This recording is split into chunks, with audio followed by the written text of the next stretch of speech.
Our crew is awesome. Mic check, and it is time for you. At the quarter poll, you have a good amount of research done to be able to give us the answers to two very important questions. First, most surprising team to this point in the NHL season. Well, I don't know how you could not pick the Vancouver Canucks, and that's who I'm picking. And I'll wear egg on this one. At the start of the season, I thought bubble playoffs, maybe, probably not, and they look really good. They got off to such a hot start. You think about all the players they have right now at the quarter mark, Tone, that could be up for awards. Like Brock Besser leads the league in goals. Miller and Hughes, Art Ross candidates. Hughes, Norris, Demko, Vezina, Tocchet. Coach of the year, potentially. Pettersson, I'd be giving him a look at some Selke love as well. This team's buzzing. All their top players are just having monster starts to the year. I don't think there's any doubt. And when you look at goals for, goals against, their top five in both, that's great, obviously. Expected goals for and against, 8th and 11th. Not bad. Like, I see some regression coming a little bit, but that's still very good. And goals saved above expected, that's your goalie. 2nd overall. That's a playoff team for sure. So I give a lot of props to the Vancouver Canucks, Tone. And you mentioned the research. I did this just for you, buddy. I dug deep into the numbers. I came up with something that if Vancouver just does this one thing, they might not lose the rest of the season. You want to know what it is? What is it?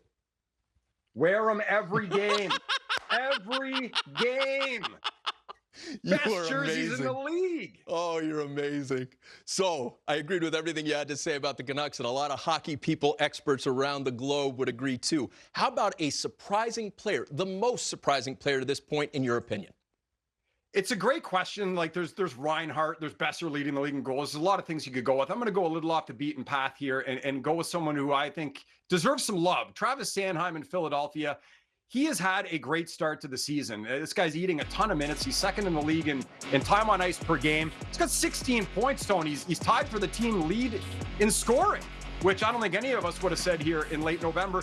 Philly's floating around 500, but that's better than probably a lot of people might have thought at the start of the season. I watched Philly play a lot. They play fast. Their transition game is really good, both getting up the ice and back.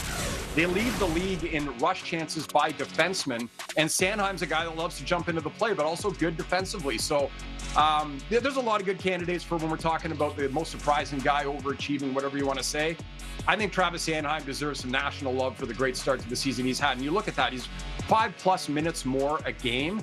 That's not easy to do, and he is thriving in that role. Thriving is right. Looking at the year-to-year statistical leap, that's very impressive. Great stuff from you as always. Thanks so much, Kels.